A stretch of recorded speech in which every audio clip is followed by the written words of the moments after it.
โตเทียไทยบำพลายสถาปัตยกรรมสำคัญสเตอร์แต่งอ๋อในปราสาทព្រះវិហារ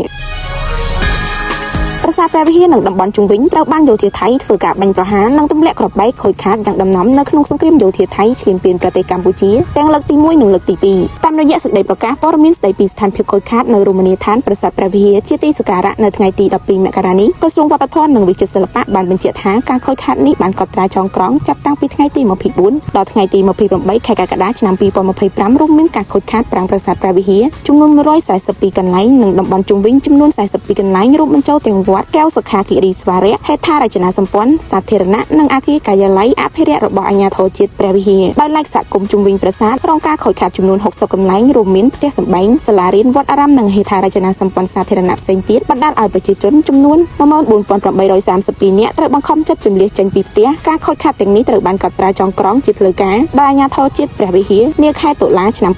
2025បើតាមក្រសួងវប្បធម៌និងវិចិត្រសិល្បៈការកត់ត្រាចងក្រងពីការខូចខាតចាប់តាំងពីថ្ងៃទី7ដល់ថ្ងៃទី27ខែធ្នូឆ្នាំ2025បង្ហាញអំពីការខូចខាតធ្ងន់ធ្ងរលើសពីអ្វីដែលបានកត់ត្រាទុកនៅក្នុងខែកក្កដាឆ្នាំ